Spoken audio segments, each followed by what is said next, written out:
रात हमेशा नींद नहीं लाती। कुछ रातें यादें लाती हैं, कुछ रातें सवाल, और कुछ रातें ऐसी होती हैं जो इंसान की पूरी जिंदगी बदल देती हैं। ये भी एक ऐसी ही रात थी। शहर की सड़कों पर सन्नाटा बिछा था। दूर कहीं बारिश की बूंदें छतों से टकरा रही थीं। हवा दरख्तों के पत्तों को छूकर गुजर रही थी। हर तरफ खामोशी थी, मगर उस खामोशी के अंदर एक अनकही दास्तान जाग रही थी। एक छोटे से कमरे की खिड़की के पास आरिज बैठा था। उसकी आंखों में थकान थी, मगर नींद नहीं। सामने किताब खुली थी, मगर अल्फाज धुंधले थे। कभी कभी ऐसा होता है, जब दिल के अंदर बहुत कुछ चल रहा हो तो दुनिया की हर चीज फीकी लगने लगती है। आरिज के साथ भी यही था। वो लोगों के बीच रहता था, मुस्कुराता भी था, जरूरत पड़ने पर बातें भी कर लेता था, मगर उसके अंदर एक लंबी वीरानी थी, जैसे दिल का कोई हिस्सा बरसों से सूना पड़ा हो। उसने खिड़की से बाहर देखा। बारिश तेज हो चुकी थी। सड़क पर गिरती बूंदें ऐसे लग रही थीं जैसे आसमान अपने राज्य जमीन पर लिख रहा हो। आरिज ने धीरे से आंखें बंद की और तभी उसके सीने में एक हल्की सी टीस उठी, इतनी गहरी कि सांस एक पल को रुक गई। उसने फौरन आंखें खोलीं। कमरा वही था, रात वही थी, बारिश वही थी, मगर दिल की धड़कन बदल चुकी थी। ये दर्द उसका अपना नहीं था। उसे यकीन था, जैसे कहीं बहुत दूर कोई रोया हो और उसकी आह यहां तक पहुंच गई हो। वो उठकर कमरे में टहलने लगा।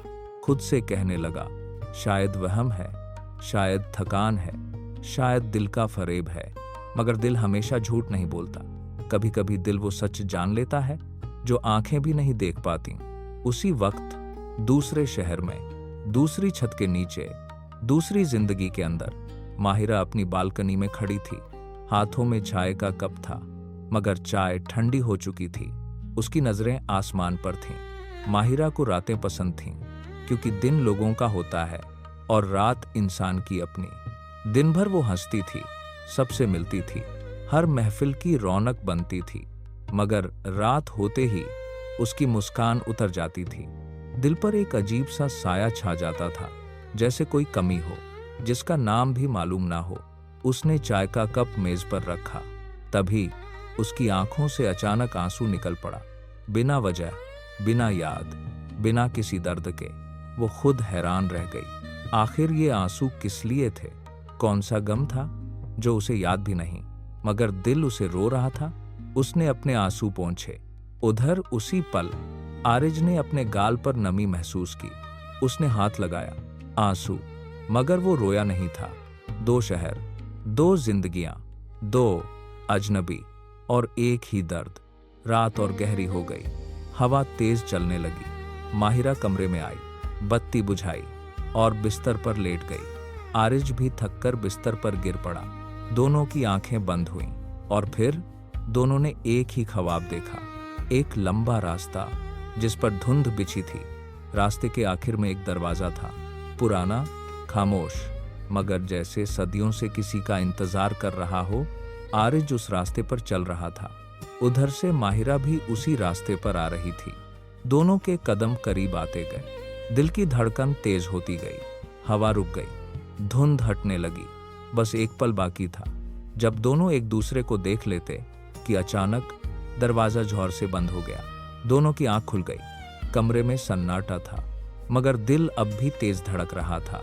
आरिज बैठ गया। माहिरा भी उठकर बैठ गई। दोनों के होंठों पर एक ही सवाल था, तुम कौन हो? सुबह हुई। शहर जाग गया। लोग अपने कामों पर निकल पड़े, मगर दो लोग ऐसे थे जिनकी दुनिया रात में बदल चुकी थी। आरिज ने पहली बार अपनी डायरी खोली और लिखा, कल रात मैंने किसी को देखा नहीं, फिर भी उसे खोने का डर है। उधर माहिरा ने अपने शीशे पर उंगली से लिखा, कौन हो तुम जो मेरी खामोशी में भी सुनाई देते हो? दोनों को नहीं मालूम था ये शुरुआत है या सदियों पुराने किस्से की वापसी। शाम ढली। आरिज बाजार से लौट रहा था। भीड़ बहुत थी, लोगों की आवाजें, गाड़ियों का शोर, जल्दबाजी के कदम। मगर अचानक उसे एक आवाज सुनाई दी, बहुत धीमी। आरिज।